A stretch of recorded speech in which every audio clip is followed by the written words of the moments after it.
അപ്പോൾ സീമല്ലാഹി പറഞ്ഞു അതിപ്പോൾ ആവശ്യമില്ല, അത് ഉടനെ ഒഴിവാക്കി കളയുന്നു, ഇപ്പോൾ അത് ഖൈറല്ല എന്ന് പറഞ്ഞു.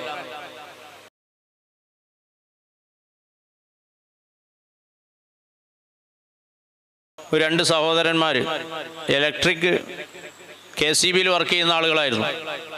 അപ്പോൾ ഞാനൊക്കെ ചെറിയ കുട്ടിയായ സമയത്ത് ഞാൻ അവരെ കൂടെ സൈക്കിളിൽ യാത്ര ചെയ്തിട്ടുണ്ട്. അന്നൊക്കെ സൈക്കിൾ കാണാൻ ഒരു 40 വർഷം മുമ്പൊക്കെ, 40-45 വർഷം മുമ്പൊക്കെ സൈക്കിൾ എന്നൊക്കെ പറഞ്ഞാൽ ഒരു അത്ഭുത സംഭവമാണ്.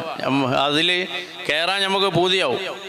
അപ്പോൾ ഇവരെ കൂടെ ഈ ലൈൻമാൻമാരാകുന്ന രണ്ടാളുകൾ ഇവിടേക്ക് കറണ്ട് വലിച്ച ആ കാലത്തുള്ള ഇലക്ട്രിക് ലൈൻ വലിച്ച ആ ലൈൻ വലിക്കുന്ന ആ സമയത്തുള്ള ആളുകളാണ്, രണ്ടാളുകൾ. ഒരാളുടെ പേര് മുഹമ്മദ് എന്നാണ്, ഒരാളുടെ പേര് പറയൽ ചേക്കു എന്നാണ്, തിരുവമ്പാടിയുള്ള ആൾ.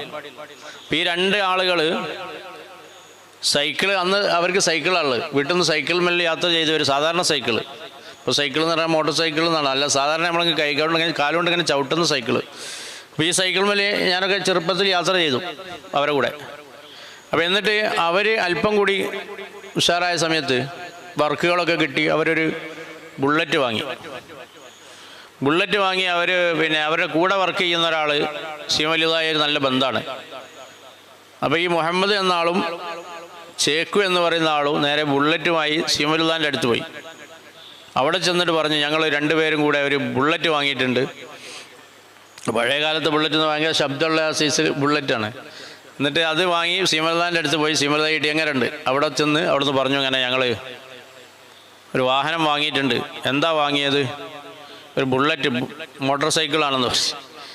അപ്പോൾ സീമലുല്ലാ പറഞ്ഞു അതിപ്പോൾ ആവശ്യമില്ല, അത് ഉടനെ ഒഴിവാക്കി കളയുന്നു, ഇപ്പോൾ അത് ഖൈറല്ല എന്ന് പറഞ്ഞു.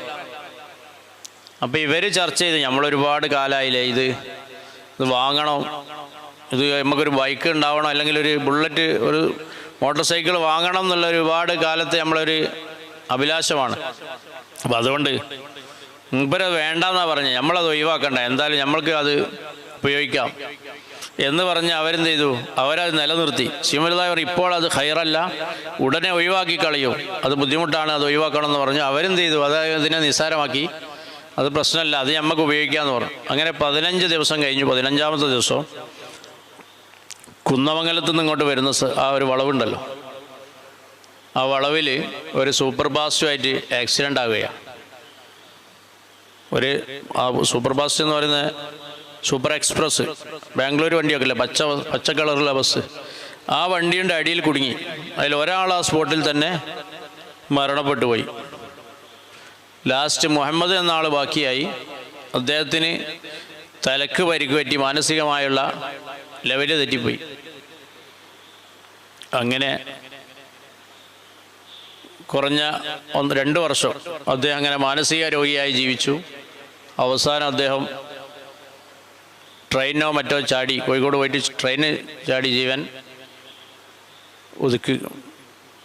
ഒടുക്കുകയുണ്ടായി. അപ്പോൾ ഇത്തരത്തിൽ അത് സീമലുല്ലാഹി മഹാനവർകൾ എന്ന് പറഞ്ഞാൽ അത് ഖൈറല്ല, അത് ഒഴിവാക്കണം, അപ്പം അങ്ങ് പറ്റൂലെന്ന്. കാരണം അങ്ങനെ ഒരു സൂക്ഷ്മത സൂക്ഷിച്ചിരുന്നെങ്കിൽ ഇത്തരം അപകടത്തിൽ നിന്ന് ഒഴിവാകുമായിരുന്നു. അപ്പോൾ അവർ ചിന്തിച്ചു, പെട്ടെന്ന് നമുക്കൊരു വണ്ടി ഉണ്ടായതല്ലേ, അത് ഒഴിവാക്കണ്ട, ഏതായാലും അങ്ങനെ നിൽക്കട്ടെ എന്ന് കരുതിയിട്ടാണ് എന്തെന്ന് അതങ്ങനെ നിലനിർത്തി.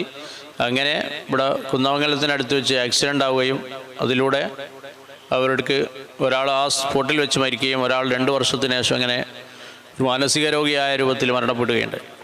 അപ്പോൾ ഇത്തരത്തിൽ മഹാനവർകളെ സ്നേഹിക്കുകയും അവിടുത്തെ വാക്കുകൾ സ്വീകരിക്കുകയും ചെയ്ത ആളുകൾക്ക് മുഴുവൻ ഒരുപാട് അനുഭവങ്ങളായിരുന്നു. നമ്മളൊക്കെ ഫാത്തിഹ ഓതിക്കൊണ്ട്, യാസീൻ ഓതിക്കൊണ്ട് അവരിലേക്ക് അവരെ മുൻനിർത്തി നമ്മൾ ദുആ ചെയ്യുമ്പോൾ, അവരുടെയൊക്കെ ബർക്കത്ത് കൊണ്ട് നമ്മുടെ കാര്യങ്ങളൊക്കെ റാഹത്താവണം എന്ന് നമ്മൾ ദുആ ചെയ്യുമ്പോൾ അൽഹംദുലില്ലാ അത് സാധിച്ചു കൊണ്ടിരിക്കുന്ന ഒരവസ്ഥയാണ്. അല്ലാഹു തആല അതുപോലെ ഒരുപാട് ആളുകൾക്ക് ഉപകാരപ്പെടുന്ന ഒരു മജ്ലിസൊക്കെയായി ഈ മജ്ലിസിനെയും നമ്മുടെ ഈ മജ്ലിസിലെ ദുആകളെയൊക്കെ അല്ലാഹു നമ്മിൽ നിന്ന് സ്വീകരിക്കുമാറാവട്ടെ. പ്രത്യേകിച്ച് മഹാനായ സീമലുല്ലാഹി മഹാനവർകളുടെയൊക്കെ മദദ് ലഭിക്കുന്നവരിൽ അല്ലാഹു നമ്മെ ചേർത്തി അനുഗ്രഹിക്കുമാറാവട്ടെ.